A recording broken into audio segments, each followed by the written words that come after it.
Peace, what's the good, y'all? It's the Infitain live and direct up around Broad and Chestnut doing how we do on the grinding, John.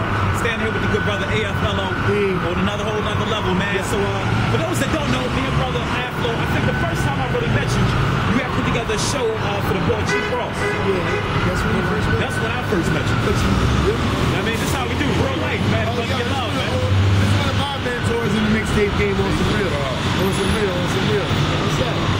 Yeah, so my man just came through. So, yo, what can you say about this brother right here? Because this is like, I mean, real thug cat. I mean, I'm one of the oldest dudes in the game right now. I mean, doing my thing, but doing this thing. One love. No doubt, man. The good brother Afloe, man. So you just had the commercial even come up too, man. You acted. What was that experience like? I mean, for those that haven't seen the UnLitter Us commercial, like, I mean, how did that even come about? It was cool. It was cool to get picked because when you went to the audition, it was an audition. You know, casting agencies are the actor that happens to have a skill set of poetry. So we go to the agencies, and I see all of the names of the people that were auditioning also. I was like, oh. I'm like, oh, shit. So I just went in there and gave my best, put my best foot forward anyway. And lo and behold, they were like, yo, we like what you're doing. And it was fantastic because the people that were involved in it was a 5-man, sort of a 5-man deal, you know, 2 of the men being women, you know. Race of man type of thing. It was a cool situation. They paid us immediately. I'm telling you about that. Okay, payments.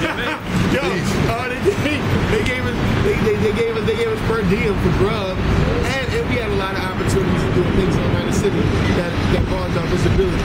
You know, like people see me and they're like, yo, how was it? I see you on the TV and I'm like, you know, like I'm putting a humble face on. I mean, I'm really excited about it, but how much, I was on. How much of that can I do before I'm drawn to myself and to the people around me?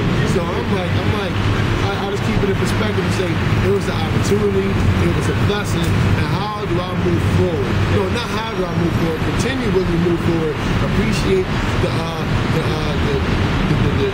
appreciation in the city, and they've been hardcore gangster killers that break their old guys and come up to me in the street back there that need to get on the TV. Maybe I get strong. I'm talking about tatted out dudes I know, man.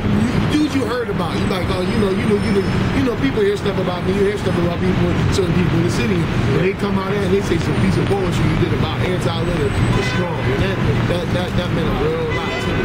That meant more than some person in some college coming up to me saying it, because that's really my community, and it's not even my community, like my community of the people that are against all the woes, you know, because you got the what do they call it, the black cap, and you got the people that self-righteous, they feel like they're better than somebody, and they don't really reach out to the human aspect, the reality that we're repressed, suppressed, and marginalized. They just look at what they see there, so they're not really perceiving. They're kind of seeing, but they're not looking, or they're looking, but they're not seeing. However you want to reconfigure that, but I felt good that sort of thing, from my vantage point, it impacted that segment. That really means so for the people that say, I mean, that been hanging tight, man, the people that's rhyming, young boys that say, I mean, still coming to the studio trying to record, you got like multiple albums out in the streets that you published yourself. What can you say to anybody that's just like sticking with it, that might be getting a little leery in their pursuit, man, of that happen?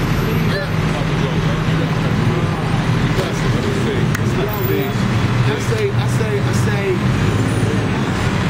you gotta mean it, man. I say you gotta mean it. If you don't mean it, like, what is it all about, man? What's the deal? Brother, get mad love, man. This is real. You gotta really mean it. And I got some new stuff too. I got it.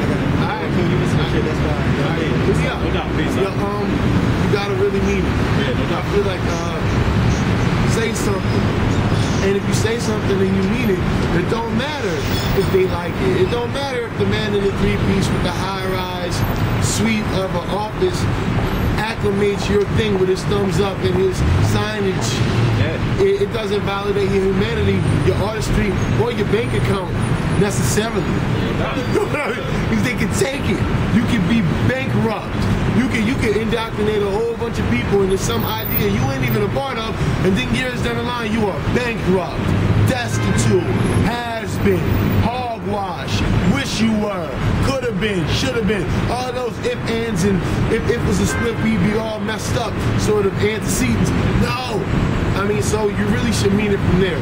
I would if I were you. Now, hopefully, this means something of a higher caliber of meaning after you've heard my stuff, because you may not have heard it. You may have just seen it. That might just be super duper interesting to you or crazy. Yeah, I mean, but definitely on the strength, man, I want y'all to look out for the Low Show, on man. The Low Show, Infotainment, TYK, the Low Show gonna be fun. It's gonna be some of that stuff I need, y'all. I appreciate y'all looking at this show. Do your best to be your best. Make sure that I don't settle for less. Peace. Prosperity.